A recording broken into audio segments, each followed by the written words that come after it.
Hello everyone and welcome to the Captain's Video Blog. We are Tuesday, February the 27th, 2018 and well, there's so much stuff that is going on in my head right now that I'm not sure that I'll have the room to do even a recap of what's happened since the last video blog, because, well, if there's anything that I've learned from this New Year's Eve video blog, it's that this phone that I'm using in replacement of my Xperia T, it's just not good for recording videos. Like, I think that the 23-minute video blog that I've done on New Year's Eve was 3.6 gigs, which is incredibly heavy. Like, the compression is bad, I guess, because despite its huge size, the video had still a lot of grain, was darker than the preview, which is, you know, something that I'm looking at right now, and well, the sound quality wasn't exactly good either. Now, I'm not saying that the video blogs that I've done on the Xperia T were leagues better, but at the very least, you know, I could understand a bit of the red, green, and blue grain that might have appeared at times on those videos, you know, might have been related to the compression, because in my memories, a 20-minute video that I recorded on the Xperia T was not 3.5 gigs, rather it was like, you know, something closer to 2 gigs, 1.9 gig, yeah. So, I'm not sure that I'll have the room to talk about what I want to talk right now, and do even a recap of the past 2 months. But we'll see, you know, if I manage to do it, well, that will be good. If not, we'll see, you know, maybe I'll do a recap, maybe I'll record a video blog, I don't know, I'm not gonna say a date, because I was supposed to record a video blog sometime between January the 1st and January the 3rd, and that hasn't happened. Yeah. So, yeah. Anyway, you might have noticed it by now, but what is behind me doesn't look at all like the kitchen or my bedroom or even any place in the house where I might have recorded a video blog in the past. I haven't redecorated now. I'm just in a hotel room in the lovely little yet very cold city of Aurillac in central France. The cold thing, we'll talk about that later, hopefully. Yeah, so I think that it's the first video blog away from home in 5 years. I think, because I might have recorded a video blog away from home, maybe in 20... I don't know. I don't know. It's the worst, actually. Maybe later than February of 2013, actually, which is, you know, which isn't really that much more recent than 5 years ago by any stretch of the mind. But you know, if it's in May, it's like 4.5 years ago. And suddenly that changes the entire paradigm. No, it doesn't. But I do remember exactly the context of the video blogs away from home that I recorded in February of 2013, because of how they've impacted my my time in Montpellier. You know, in the grand scheme of things, they didn't impact it that much, but like having to repeat a semester because the second chance exams go horribly wrong, it's something that you remember. Like, when I'm saying horribly wrong, it's like some stuff that I went in some exams completely blind. I went in an exam pretty confident, and then my professor just destroyed me after I was done talking. And there was one that I didn't even show up for because I got stuck in a traffic jam entering Montpellier, and I arrived 5 minutes late. That was Spanish. Yeah, so then the next year I had to redo all of the units that I didn't manage to get the medium grade, a 10 out of 20 in, or 4. What's the correct preposition? I don't know.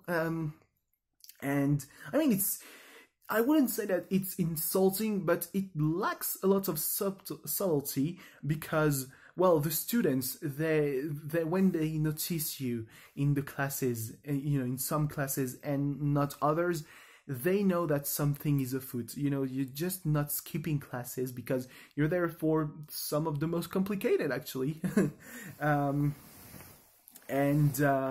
And even the professors, because believe it or not, some of the professors are not in on who is a regular student, on who is not supposed to be there, or on who is repeating the year or the semester or just their unit, which is really funny.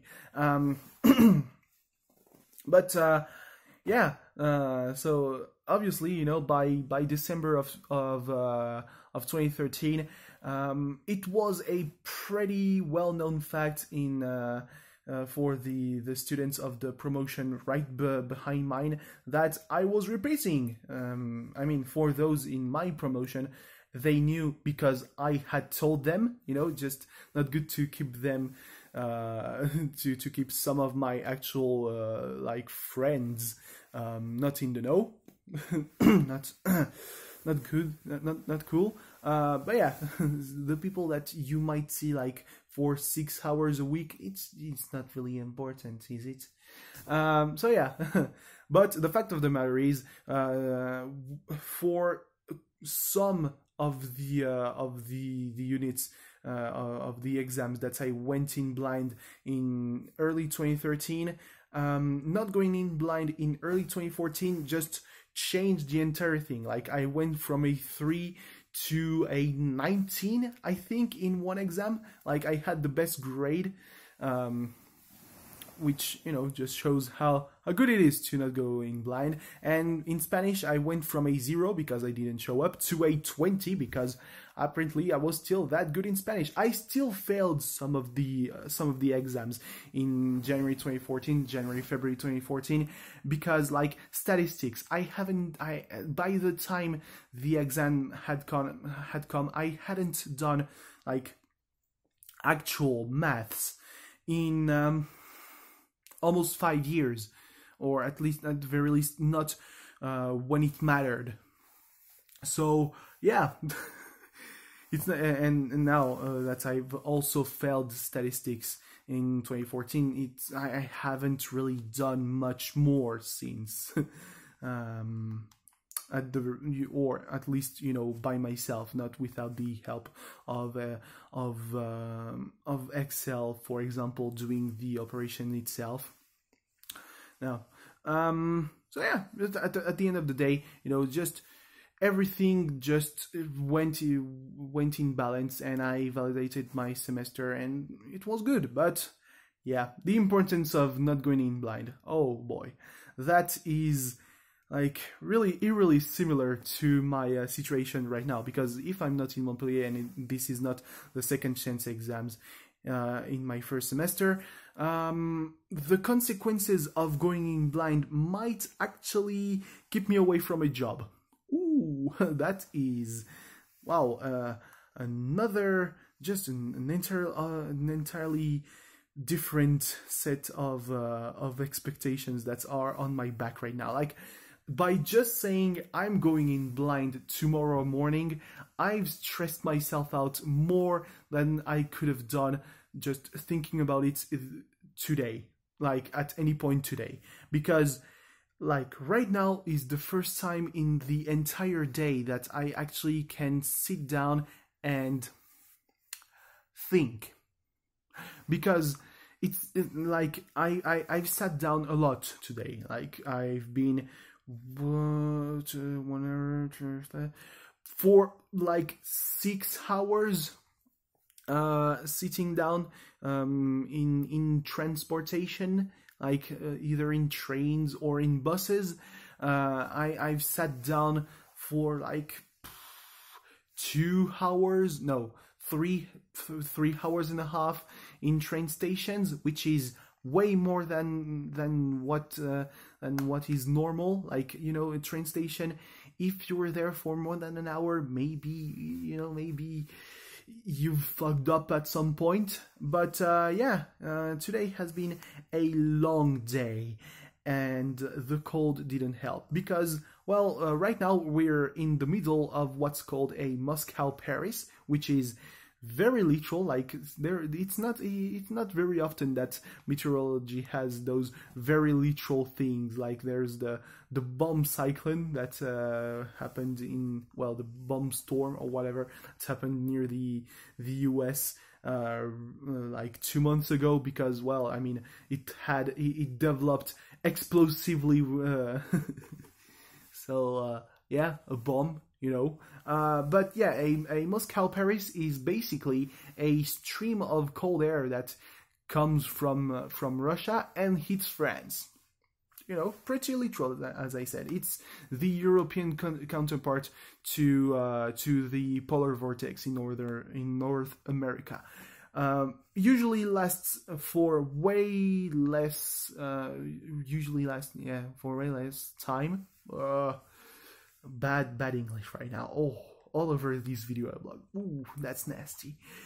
Because, well, compared to North America, Europe has a lot more water surrounding it, which helps a lot when it comes to regulating temperature, as it as it just so happens to be. So yeah, but you know, the 2 days where I have to be out for something that is potentially life-changing, it's the days where it hits us the hardest. Jesus Christ, the H's.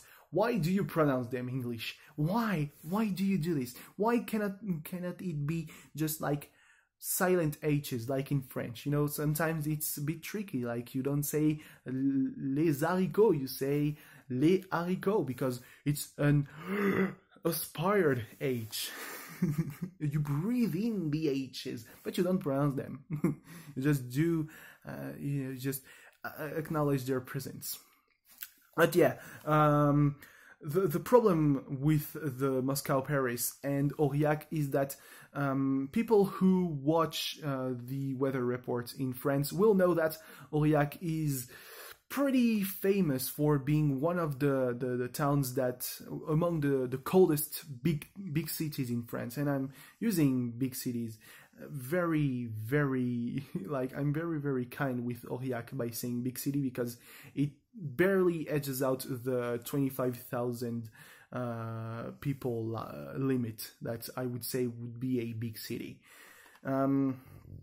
Even though, you know, there's like 2 towns in my home department that are at almost 50,000, and they don't appear on national maps when it comes to weather reports. But yeah, Aurillac isn't the coldest place in France. That would be the Langres Plateau, which has a microclimate of its own, which makes it basically, at any point in the year, the coldest place in the entire fucking country. But it's, you know, it's like a small town up there.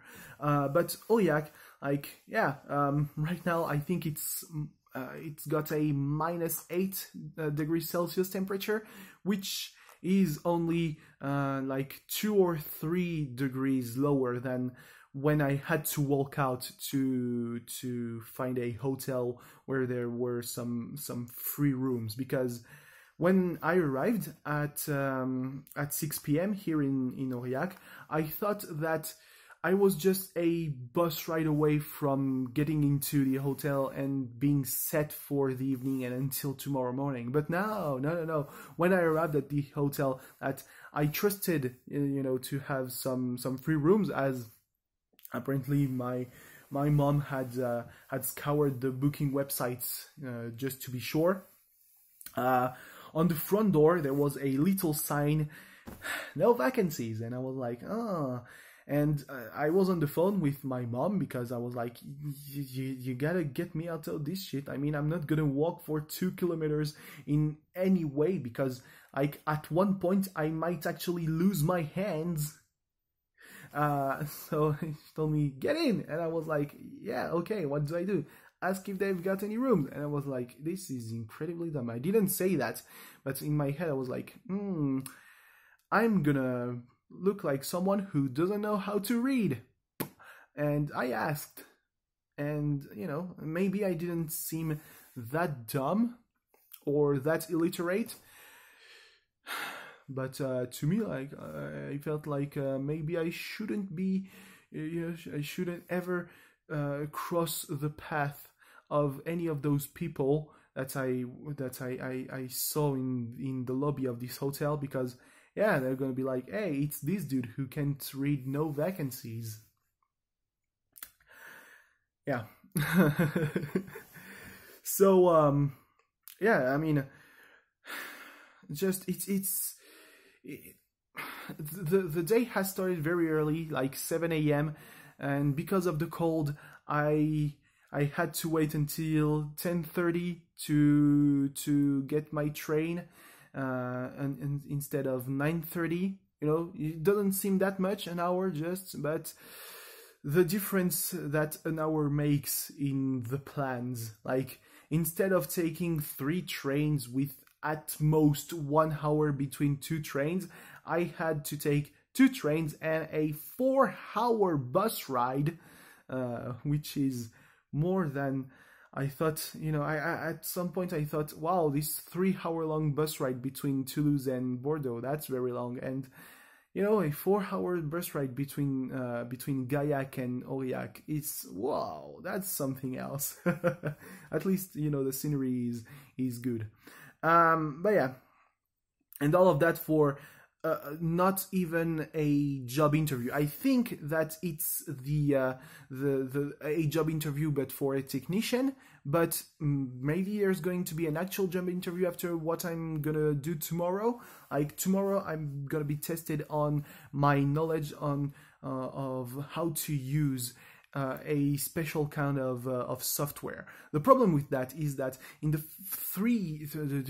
officially 2, the years that I've spent studying geomatics, and the semester in addition where I first learned about GIS, I've never even touched that software. I never even looked at this software. And suddenly I have to know how to use it, or I lose an opportunity at a job that I didn't actually apply for. Like, I called the organization, because the emergency services here, because they put out a job offer for a technician in GIS. And I was like, yeah, it looks good, but some vital details are lacking. Like, do I need to have my driver's license? Because, oh boy, the amount of internship offers that I just skipped because, oh, you need to have a driver's license, or sometimes a vehicle. Like, what? It also lacked the details on how long it was going to be for. So I wanted to know all that. So I called. And I got the details. Don't need the driver's license. It's for 1 year, but I could go for another year, and then it could be a permanent job. What? Okay, maybe. I don't know. It's like first job and then permanent job. Am I ready for that kind of commitment? Nah. But I'll do it if I must. Money is money. Job is a job. So yeah. And suddenly 10 minutes after that, I had an appointment to come see how they worked. 2 hours after, new phone call from them this time, and suddenly it's first you come see how we work, and you also take the little test. Well, how about that? I was like, okay, I guess.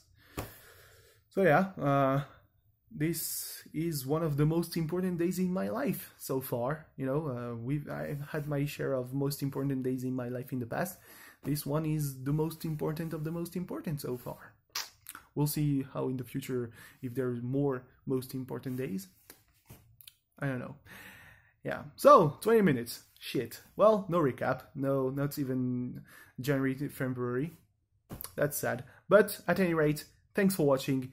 See you soon. No date. Like January. Remember when I was supposed to do a video blog between January 1st and January 3rd? Ha. Yeah.